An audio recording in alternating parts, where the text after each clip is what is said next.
And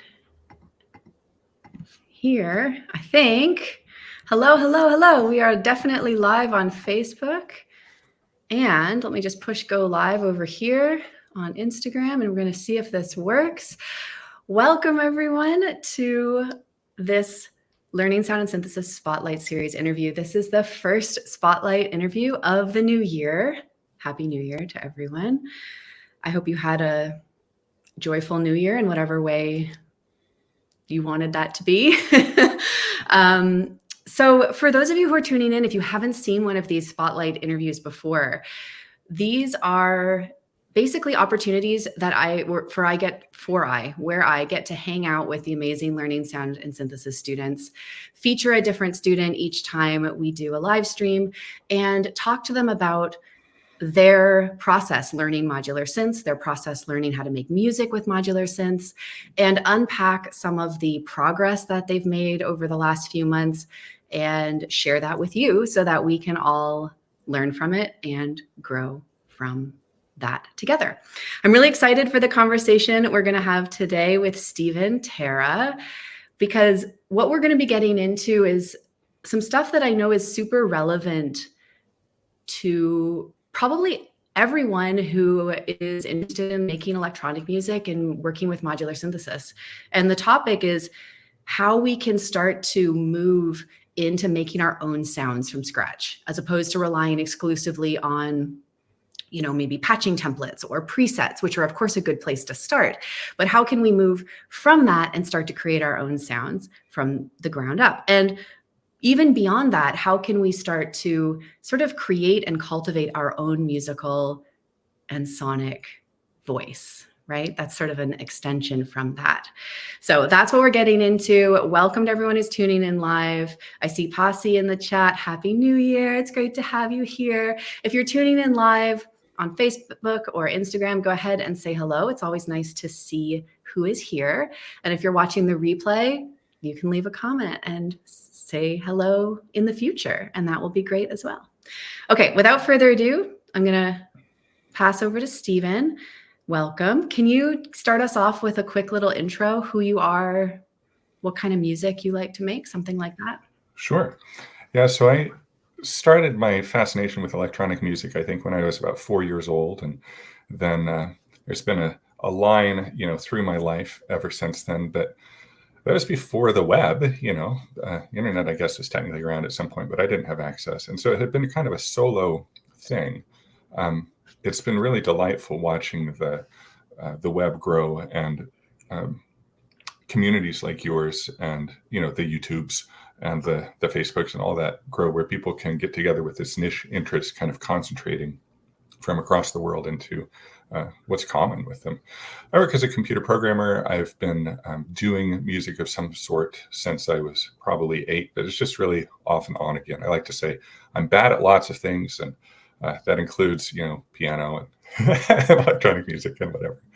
But yeah, so these days I'm focused primarily on electronic music. I studied a number of acoustic instruments, flute, a little bit of clarinet, self-studied drums, piano, guitar, electric and classical. But I just really love the electronic stuff, and that's really calling to me. Yeah. Can you paint us a little picture? I know that you joined Learning Sound and Synthesis actually a little while ago. You've been an alumni for a moment. But can you bring us back to sort of what it was like for you when you were getting into the world of synthesis and modular synthesis? Because I think my take on this. I struggled a lot with it. I was super intimidated, and I felt like I was kind of on an island. Like I had no one else that I could talk to. Thankfully, with these amazing communities on social media, so much of that is changing, right? It's a lot easier to connect with people, but even still, it can be a pretty daunting thing to get started with. What was it like for you? Did you just jump right in? How did you kind of find your first few steps into the world of modular synthesis? Well, actually, the way that I found it was I was about to turn 50, and my mom had said, "Hey, what do you want to do for your 50th birthday?" And I was like, "Let's go on a trip. Let's go to New England and look at the leaves." And then COVID. So we were like, "Let's not do that." And so around that time, I'd actually rediscovered a favorite song from when I was a child, which was Isao Tomita's Firebird Suite done on a synthesizer. It was up on YouTube like for free. This was amazing. I'd been chasing it ever since I was a kid. I'd had it as a record, but that record got stolen. And then, I tried to find it in record stores and couldn't find it. And then CDs. And then Amazon came along and I found it for like $120 as an import, in 1990 something. I was like, nope. So anyway, I just found this again. I was listening to it. I was like, wow, this is amazing. It sounds just like it did when I was 5, and that's surprising because a lot of other things have changed. And so I started, that kind of took me down the path of looking at, I guess, synthesizers these days. And I ran across Jeremy Blake's Red Reen's recording. He was doing a lot of stuff with the OP1 at that time. I found out about the organelle. So this was all kind of just, random stumbling across the internet. I was like, oh, these are so cool. And so I called up my guy at Sweetwater and I was talking with him, and he said, it's a terrible rabbit hole, but you might want to consider modular. And I was like, modular, what's that? So I looked that up and I was like, yeah, I can see how this would be, a rabbit hole. There's some that someone posted a play on the modular synthesis is a good way to become a millionaire if you're already a billionaire. And yeah, it's true. You can spend a lot of money if you want. But anyway, so I found out about the equipment through these people on YouTube, and that was really interesting. And then I started, I realized that what this would let you do was, and this gets to your point in the blurb, what this would let you do is build sound from scratch. Starting with nothing, you get to make the sound that you want. I think one of the reasons you mentioned presets is because I'd been in a band in around 2000, and I had a synthesizer. I had a Roland JV 1080, which is technically a Rompler, a thing that just has fixed sounds in its memory. It was fantastic. I loved it so much. I'd play it. And then I got a Kurzweil K2600, which is a real synthesizer. Had no idea what to do with it. This is again like 2001, 2002. I tried to synthesize, I remember, a whistle, like a referee's whistle. No idea. I just couldn't do it. So it's very discouraging. And again, this is before there were so many resources. So this is all in the back of my mind. And I'm like, but you know what? Now, instead of relying on presets, instead of fumbling around, it seems like I could learn this stuff from scratch. So I did. I mean, learn the stuff myself from scratch, as well as learn how to make sounds from scratch. I found a wonderful series of articles from Sound on Sound, and it's old, back in the also early 2000s, I guess, just going through synthesis, and I devoured that whole thing. As I said, I was watching people using synthesizers, and Jeremy Blake, again, was starting to get into modular synthesis himself. So I was like, yeah, all right, let's do this. I found Chris Myers' Learning Modular, which is also a very good resource. A lot there. I watched his first several things. And then, so it was, in this whole neighborhood, I found your Learning Sound and Synthesis intro and clicked on, and oh, this is good. I thought of it at the time as just another good thing. There's all this good stuff. But I found it to be a whole different order. And so I've really enjoyed continuing to engage with your material. Great. Wow. Yeah. You just said so many amazing resources. So people can watch this a couple times through and catch all of those if you want to. There's one that I want to add, which is really, I know a lot of people know about this already, but I can't miss it. It goes back to your comment about how modular can be expensive, because it can be, of course, the hardware side of things. So I just want to give a shout out to VCV Rack, and I just want people who are curious about modular synths and maybe feel like, oh, I can't do that because I keep hearing that it's prohibitively expensive. Let me just go ahead here and drop this link into the chat. And by the way, I'm not sponsored by VCV Rack. I'm a big fan of them. This is a digital, it's a software-based modular synthesizer program. It runs on your computer. It's free to download. And they have thousands of modules that you can get for free. So I'm going to go ahead and drop it in both of these chats here. So yeah, if you're curious about getting started with modular synths, if you don't really know where to begin, if you don't want to take a plunge into the hardware world before you know some of the basics, start with VCV Rack. It's an amazing tool, and it's the tool that I use in all of my modular synth classes to teach with, because it gives everyone kind of an even place to start from. So just wanted to throw that in there. Hi to everyone who's tuning in on the chat. It's so great to see you all here. Welcome. Heather, it's great to see you. Greg, welcome. Okay, so Stephan, let's kind of move forward in time. We have a good picture of where you started and how you got up and running. One of the things that you mentioned to me prior to jumping on this live stream was how a big part of your process about learning modular synthesis had to do with sort of navigating the rules, or what you felt were important rules of making music, and that those kind of maybe still get in your way a little bit, but certainly did early on, right? Can you talk a little bit about that experience and maybe what you've found that's helpful to work through it? Yeah, absolutely. So I tend to be a very I tend to follow rules anyway. And so when there are rules, they're very attractive. Oh, this is how you do it. I see. That's the right way. And that was, I think, very helpful when I was young. Although actually there was a time it did me a real disservice. I remember when I was 8, first studying piano, my piano teacher then told me something which handicapped me for decades. Basically, she didn't intend to. But she told me this whole story about how when she was a girl, she had learned to play Clair de Lune by ear, listening to the record. And then when she tried to play it without the record, she fell apart and she couldn't play it. So she told me, or what I heard, I don't know what she told me. Here's what I heard. Don't trust your ear. You can only trust your eye. Look at the sheet music. That's how you play.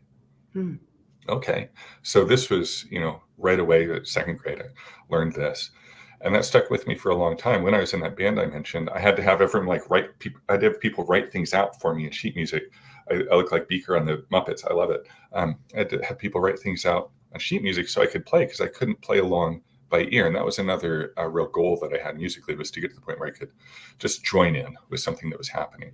But the way that I approached that, of course, was very rule-based. It's like, okay, so if you're doing jazz, then when someone's playing, this root note, then you can play the major seventh, or you can play the ninth, or you can, alter it or whatever, trying to learn, again, these rules. And there's a lot of creativity still available within there. But also, I found it hampered me a lot. I remember a story of someone who was a professor of music. He went to present to like a high school or something about improvisation, jazz improvisation. And he went through all this stuff about, okay, so here's when you can substitute this chord, and, here's the circle of fifths, and here's some stuff you can do. And so he talked for like an hour and a half.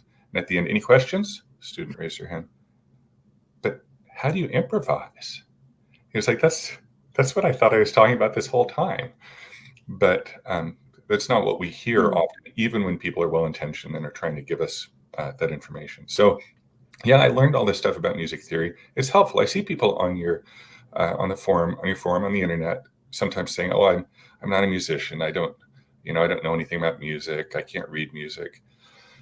I'm sure they're basically saying I would be a better musician if I could, and I'm not sure. I think that if you want to make music, you will, and having some ideas about how other music has been made, sure, that can help. Just like, you want to write a poem, well, you could write a sonnet if you want to. You could write it in blank verse, you could rhyme it, or you could just sit down and write something. And it's really coming from you. It's not coming from the form. Right.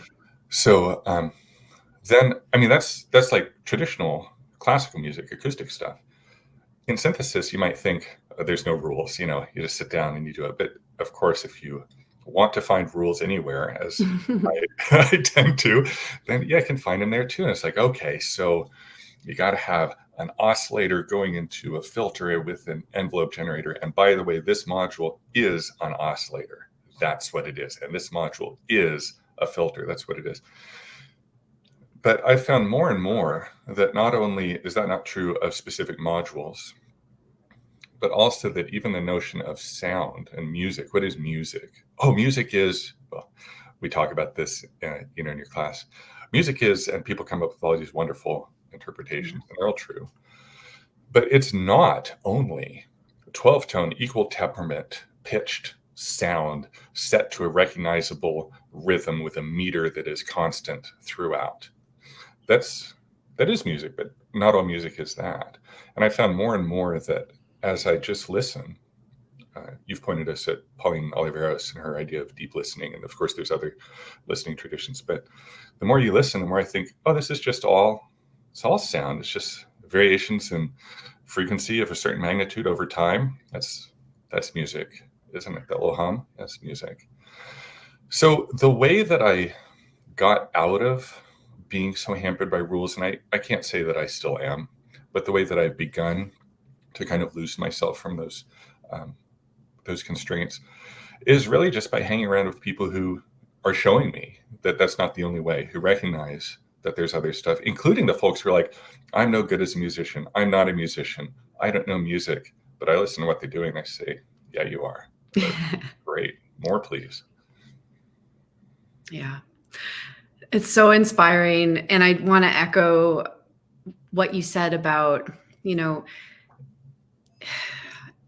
I hear so often from people who either, because I teach modular synthesis, I hear a lot of people's kind of origin stories, right? And their goals and their dreams. And I love that.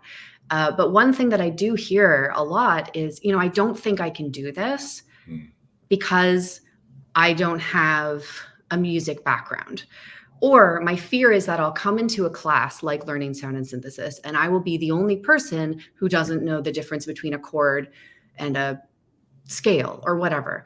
And I think it's so important, if any of you feel that way and you're listening to me right now, regardless of whether learning sound and synthesis is something you want to do, that's not really the point. The point is, in general, if you want to make music and you're feeling like, maybe I can't do it because I don't have a formal background or formal music theory training. What you said, Stephan, is so important, and it's so true, in my opinion. You don't really need it. Of course, will it give you more vocabulary? Will it give you another set of tools if you learn a little bit of theory or something like that? Sure. Like you said, it will. But is it a requirement? Does every single person who makes music need to know what key they're playing in? Absolutely not. And often what I see with folks who are learning modular in particular is that, like you said, the people who say, oh, I don't know what I'm doing, I'm just following my ears, they end up making the most adventurous and exciting and lively music because they're just following their ears and their heart, and they're not being hemmed in by what should this do next, right? Yeah. So I also really appreciate that you say, it's not something that it's a light switch where you're like, okay, rules, I'm free from rules. We always have this dialogue. I think that it makes sense. What I think is really, really valuable for people to do is just to remember that you have that choice. Like, do I want to play by those rules right now in this moment? Do I want to make that progression in a certain traditional way or not, right? And just to remember that, completely ignoring the rules is just as artistically valid as following them to a T. It's just a decision. It's all just part of your creative process and what you want to do.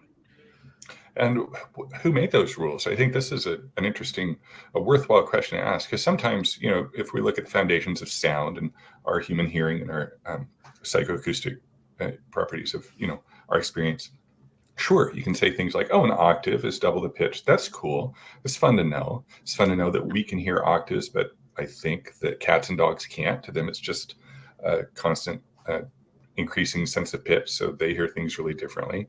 All super interesting. And some of the intervals that we can derive from,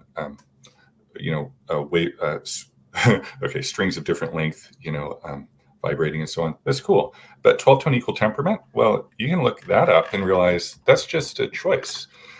That's something that people came up with because of certain practical considerations.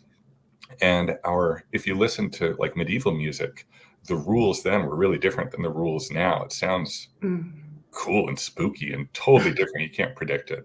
And of course, you go to like classical Indian music, there's a bunch of rules. They're totally different. Go to listen to like traditional Chinese music, rules and different. So I think it's helpful to recognize the difference between kind of physical rules where, oh, this is what air does when it's compressed, and rules that are like, you gotta go through this progression 2-5-1. That's what you got to do. Or, here's how we write down sound. There's lots of ways to write that down. So you can break a lot of rules. You can't really break the rules of physics as easily, but once you realize that rules are they're made up, then you make your own too. Yeah, I love that so much. I want to share a couple things that folks are saying who are watching. I didn't make real progress in music until I lost my school-taught music theory. When I just picked up an instrument in a folk circle and joined in, it was a revelation. I'm so happy for you that you got that experience. And yeah, here's the thing. I say this a lot, or at least I write this a lot when I'm, writing posts and stuff. I really believe that you all have more creative intuition within you than you might realize. And it's scary to just be like, I'm going to pick up my instrument and play. I'm going to sit down at my synth and just play without knowing, okay, is this a valid starting point? Is this the right place to start? Is this the right sequence? Like, sometimes it might be, sometimes having that as a starting point is good. Absolutely. And sometimes just letting it fly, letting it rip, so to speak, is also good.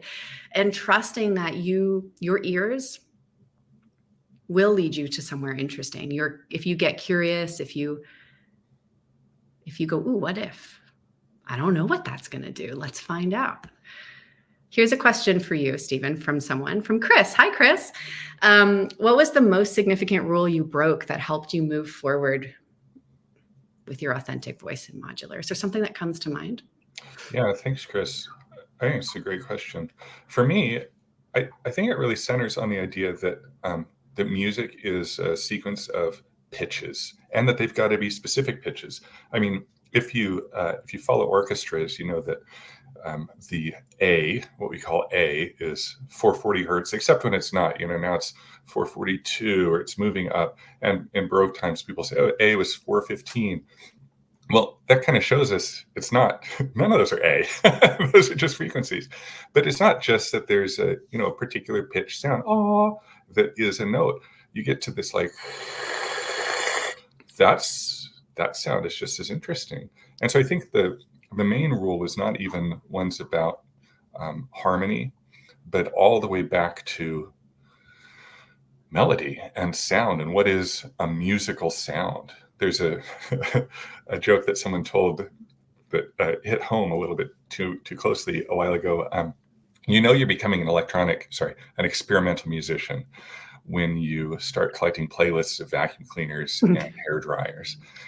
And yeah, you're right. Well, several months ago, I was visiting family, and I was the only one up late at night. I'd been doing something on my computer. I closed the computer, took off my headphones, and I heard the most fascinating sound. What's that? I traced it down, and it was the dishwasher in the kitchen. I thought, oh no. I think you're in good company. But when we listen to something where, like my son listened to something I made, and he said, it's not a song, it's just a bunch of sounds. And we both laughed. Yes, that's right. That is music still, or at least maybe music is a special case of interesting sound. That's okay. So I would say the most significant rule was setting aside the notion that musical sounds have to be nameable, concrete, narrow pitches. You can widen it out to noise. You can think of it as inharmonic sounds, all of that, clonks, clinks, gongs, whatever, all of that has a place in the evolving experience that is a song or a piece. Yeah. Every time you finish talking, my brain floods with all of these like big, exciting thoughts. I'm like, I want to keep going. Okay, let me see if I can collect them. Boop, boop, boop. Yeah, you mentioned a little while ago that we have these kind of big questions or these big conversations in learning sound synthesis about like, what is music? What is sound?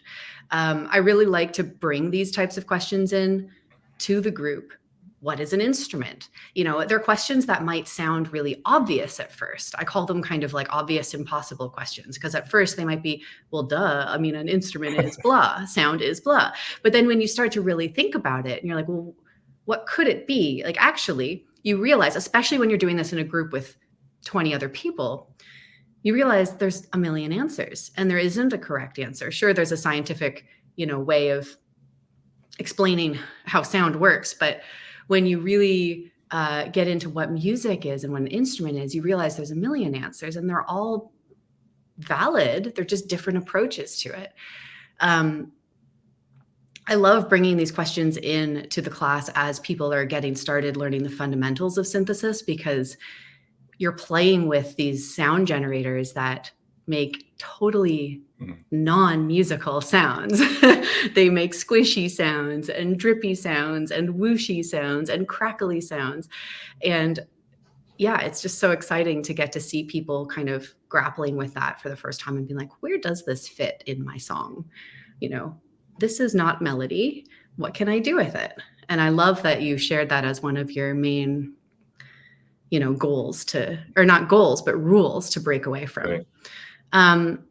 Really quickly, speaking of learning sound and synthesis, I just want to mention to anyone who's watching who is interested in learning more about modular synthesis, whether you're a complete beginner, even if you have no music theory training, or it's something you've been doing for a couple of years, working with synths, and you just want to get deeper into it. You want to really get a solid foundation in sound design and synthesis so that you can make more music with these amazing instruments. I'm going to put a link in the chat here and I'll pull it up on screen where you can click to join the waitlist for my class, Learning Sound and Synthesis. Soundandsynthesis.com. Stephen is pointing to it. Thank you, Stephen. This is a class that I run 2 times a year, and it teaches you everything that you need to know to make music with modular synthesizers and to design your own sounds completely from scratch. No gear is required. As we talked about earlier, I teach everything using VCV Rack. So all you need is a computer and some internet. If you do have an instrument, of course, you're welcome to use that as well. And what else can I say? The next round is opening up next month in February. So if you are curious, you can click on that link, soundandsynthesis.com, put your email in. What that's going to do is it will sign you up for the wait list, and you will receive an email when enrollment is open so that you can jump in and save your spot. If anyone has questions about the class, if it's the right fit for you or exactly what is involved or anything like that, feel free to send me a DM anytime, and I'm happy to chat more. Okay. Now that I've said that, I want to pass back over to you, Stephen. I'm curious to ask you a question. If you could offer maybe a little bit of advice or encouragement to someone who might be listening, I might just leave it at that. Someone who might be listening, someone who wants to be more creative, maybe make more music, make this more of part of their life in the coming months and years. What would you offer them? I have to, like you, I've got a bunch of stuff going on in my head, so I have to let one of them out. Regarding sound and synthesis, join us. I mean, selfishly, I want you there no matter what your background, because then I get to learn from you. And there are people, if you're wondering if it's a good fit for you, there's people who are like, oh yeah, I just produced my last opera and I'm starting on my next one. And there are people who are like, I've never made music before in my life. I don't even know how to spell it. And everyone, I love having all of them there. So I want more, please. A thing that held me back probably more than anything else was waiting to start, thinking that I needed something else, whether that was I needed to buy an instrument or I needed to take a lesson to learn how to play the instrument that I had in front of me. I think that more than anything else kept me away from something that for me has been just invaluable, just a wonderful part of my life. And it doesn't take anything. You got your body, if you can talk, you can sing. If you got fingers, you can make sounds. And you don't even need those things. You can take a rock, you can clack it against something else. You'll find something interesting. the more that you read about without doing, it's good to read about. It's good to think about, learn from other people. But the more you do that without doing, the harder sometimes it seems to get started. Oh, so I guess I should know that. Let me learn about that. No, just go do it. Let's Nike, all rights reserved. Just do it. That's I think that's what held me back the most. And so I hope that if you feel held back in any way, or that you get a permission slip. That's kind of what this community has all been about, the permission slip to do what you want to do. And it doesn't have to be the same as anyone else. It doesn't have to be recognizable as music. It could be just a bunch of sounds that your family's like, okay, I'm glad you like it. Just do it. That's my advice. Yeah. I cannot express how happy I am that you said that. Just do it. Just start. Yeah. It's the thing. I think it's the thing to do, like you can read about it. You can study the manuals. You can watch a million YouTube videos. You can take a million courses, but getting started, actually making your own sound, making your own music, plugging those modules in, even if you're kind of not sure what the heck you're doing, that is where the real stuff begins, right? You take your step. I always think about it with the you can't learn how to swim by reading a book. At some point you got to get in the water. At some point you got to move your arms around and go, ooh, okay, that's a little weird. Now you're swimming, right? You can learn all of the laws of floating and all of that, all the different swimming strokes. But until you are in the water, flapping your arms and figuring it out, you're not actually swimming, right? So thank you, Stephan, for sharing that. I think hopefully I can, you can all take that little inspiration as wind in your musical sails to go maybe try something this week that you've been kind of scared to get started on, Oh, and if the thing that you've been kind of scared to get started on is modular synthesis, I want to give you something really quickly here. I'm going to put one more link in the chat. Sorry, I'm improvising. Just bear with me. I want to just tell you about this. This is a free class that I put together. It'll take you about a few hours to go through tops, unless you take your time, and that's okay too.